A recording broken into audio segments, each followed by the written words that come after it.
নমস্কার, আমি Purbasha. Welcome to our channel. কলকাতায় কি চলছে এখন এটা কম বেশি সবাই নিশ্চয়ই জানেন।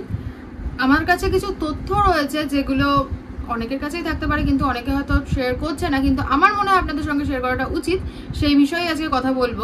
মেয়েটির গোড়ালি ভাঙা, মেয়েটির হাত ভাঙা, মেয়েটির কোলার বোন ভাঙা, ইনফ্যাক্ট মেয়েটির মাথাটা ফাটা, তারপরে 100টারও বেশি মেয়েটির গায়ে ডিপলি কামড়ের দাগ আছে। এটা কি কোনো একটা মানুষের পক্ষে করা সম্ভব? একটা অ্যাডাল্ট মেয়েকে এতটা সেক্সুয়ালি হিউমিলিয়েট করা?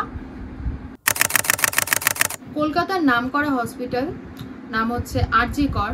তথ্য অনুযায়ী 2001 থেকে 2024 অবধি প্রতিনিয়ত কিছু না কিছু হয়েই চলেছে। এত কিছুর পরেও প্রিন্সিপালের ফার্স্ট স্টেটমেন্ট এটা ছিল, irresponsible a girl to be alone at night. Seriously? যদি এরকমই ব্যাপার থাকে, অ্যাপয়েন্ট তো আপনি করেন না, প্রিন্সিপাল অ্যাপয়েন্ট করে, তো এটাই তো করা যেত যে ডে শিফটে সব মেয়েরা থাকবে আর নাইট শিফটে সব ছেলেরা থাকবে। এটা তো করেননি। আর এই শিডিউলটাও তো আপনিই বানিয়েছেন। এত কিছুর পরও মানুষের মেন্টালিটি হচ্ছে এটা। এখানটায় যেমন রয়েছে, জো ডক্টর খুদ কি জান নেই বাঁচা পায়েগি ও হামারি কে বাঁচায়েগি, হা হা হা। আর এরকম আরো অনেকগুলো কমেন্ট। এই ধর্ষণের জন্য একটা আন্দোলন বেরোলো, আর সেই আন্দোলনে আবার আর একটা ধর্ষণ। বুঝতে পারছেন ইন্ডিয়ার অবস্থা বা ইন্ডিয়ার পরিস্থিতিটা কতটা খারাপ? ইন্ডিয়া কেন বলছি, কারণ যেদিন এটা হয়েছে তার পরের দিনই উত্তরাখণ্ডের একজন নার্সের সাথে আবার ধর্ষণ। প্রবলেমটা শুধু আমাদের ওয়েস্ট বেঙ্গল বা বাংলার না, প্রবলেমটা হচ্ছে গোটা ইন্ডিয়া এবং ইন্ডিয়ান কালচারের। এটার সলিউশন এটাই হতে পারে যে যেমন ছোটবেলা থেকে মেয়েদেরকে শেখানো হয় যে what is good touch, what is bad touch, এই সেম জিনিসটা নিজের ছেলেকেও শেখানো উচিত। যেদিন 11:55 সময় আন্দোলন হলো, সেই দিনই আরজি করের আন্দোলনকারীদের ওপর এক ভয়াবহ হামলা হয়েছিল।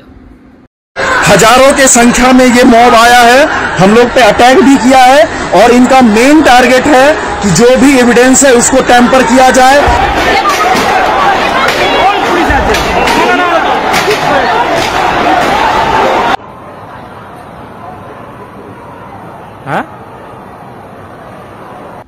এই হামলাটা কেন করা হয়েছে, কে করেছে, কিসের জন্য করেছে, এইটুকু আমরা জানি না, বা এটা জানা সম্ভব হয়নি। পুলিশও এটা জানেন না, এটাই দাবি করেছেন।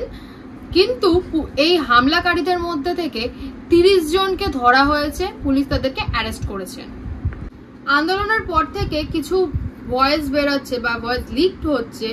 এক একটা ভয়েসে এক এক রকম গল্প রয়েছে, কোনটা সত্যি কোনটা মিথ্যে সত্যিই জানা যাচ্ছে না। এই রেপ কেসটাকে সামনে রেখে নিউডিটিকে পিছন দিক দিয়ে সাপোর্ট করা হচ্ছে, প্রচন্ড সাপোর্ট করা হচ্ছে যে হ্যাঁ আমরা নিউডিটি করতে পারি, তোমরা কে দেখার, তোমরা দেখবে কেন, আমরা নিউডিটি করব। আচ্ছা, এটা কি কারেক্ট? নিউডিটিকে কিন্তু আমরা একদম গুরুত্ব দেব না, এটা আমাদের বোঝা উচিত, যেটা আমরা করছি না। নিউডিটিকে দেখানো হচ্ছে যে হ্যাঁ মেয়ে মানে যা ইচ্ছা করবে, ছেলে মানে ছেলেরা দেখবে না। এটা কিন্তু একদমই ঠিক জিনিস হচ্ছে না। যারা যারা এগুলো করছো এই জিনিসটাকে বন্ধ করো। আর হ্যাঁ, একটা কথা, শর্টস পরা বা ছোট ড্রেস পরা এটা একটা আলাদা জিনিস, আর নিউডিটি এক্সপ্লয়েট করা এটা পুরোপুরি একটা আলাদা জিনিস। দুটোকে এক করবেন না প্লিজ। এইসব জিনিসের মধ্যে ছেলেদেরকে প্রচন্ডভাবে ডাউন দেখানো হচ্ছে, প্রচন্ডভাবে নিচা দেখানো হচ্ছে। এই মিমটা কম বেশি আপনারা সকলেই দেখেছেন, মেয়েরা রাতের বেলা বাড়ির বাইরে বেরোবে না ক্রস, আপনাদের ছেলেদেরকে বাড়িতে বেঁধে রাখুন যতদিন না তারা মানুষ হচ্ছে। আচ্ছা, একটা কথা বলুন তো, খুবই ক্লিয়ার একটা কথা, যে কোনো ছেলে যদি রেপিস্ট হয় বাড়িতে কি সবার সঙ্গে রেপ করবে, যার জন্য বাড়ির সবাই জানিয়ে যাবে যে ও আমার ছেলে তো রেপিস্ট? একদমই নয়। তো কি করে বুঝবে একটা ছেলে জাতিকে বারবার কেন টার্গেট করা হচ্ছে? এটাও তো ঠিক না, না? অবশ্যই মেয়েদের সাথে এটা হয়েছে, মেয়েদের সাথে পরিমাণে বেশি হয়, তাই বলে গোটা ছেলে জাতিতে এরকম না। আমরা সেফ ফিল করার জন্য একটা ছেলের কাছে কিন্তু আসতানি, সেটা স্বামী হোক, সেটা বাবা হোক, সেটা দাদা হোক, হোয়াট এভার। তো গোটা ছেলে জাতিকে এইভাবে হিউমিলিয়েট করাটা অ্যাটলিস্ট বন্ধ করা উচিত। এটা কোনো মেল ইগো না যে হ্যাঁ মেল ইগোতে লাগছে এইসব করলে, একদমই না। খারাপ লাগে, একটা খারাপ লাগা একটা বেসিক মানুষের প্রত্যেকের হয়, যেটা এখানটা হচ্ছে। এটা প্লিজ প্লিজ বন্ধ করা হোক। আজকে এই ক্যামেরার পেছনে যে বসে আছে সেও একটা ছেলেই, যে এই জিনিসগুলোর প্রতিবাদ করছে সেও একটা ছেলেই, যে জিনিসগুলো আমাকে বলে দিচ্ছে কোনটা ঠিক কোনটা ভুল সেটাও একটা ছেলেই। এই জিনিসটাকে অ্যাটলিস্ট বোঝার ক্ষমতা বা বোঝার ম্যাচুরিটিটা সবাই আনুন। এত কিছুর পরও মানুষ কতটা ইনহিউম্যান হতে পারে যে আমাদের ইন্ডিয়াতে যে পর্ন সাইট আছে, পর্ন সাইটে সব থেকে মোস্ট সার্চ ইন্ডিয়ান পর্ন সাইটে হচ্ছে Moumita, doctor Moumita's rape video. গুগলে গিয়ে সার্চ করলে যদি আপনারা সার্চ করেন what is Indian most safest city, তাহলে কিন্তু দেখা যায় কলকাতা। এই জিনিসটা এখন আর নেই, এই জিনিসটাকে আমাদেরকে ফেরত আনতে হবে। এটার জন্য আমাদের লড়াই, আমরা যাতে অবশ্যই জাস্টিস পাই। আর সবাই এইভাবে সাথে থাকুন, আর জিনিসগুলো যেগুলো বললাম একবার একটু ভেবে দেখুন, তাহলেই বুঝতে পারবেন যে ঠিক বলছি না ভুল বলছি। ভালো লাগলে অবশ্যই শেয়ার করবেন, কারণ এই জিনিসটা শেয়ার করা দরকার। খালি আমাদের ভিডিও বলে বলছি না শেয়ার করতে এর জন্যই বলছি। একটা প্রথম কথা হচ্ছে ফেমিনিজমের মধ্যে দিয়ে কিন্তু ছেলেদেরকে এক্সপ্লয়েট করা যায় না, এই জিনিসটা।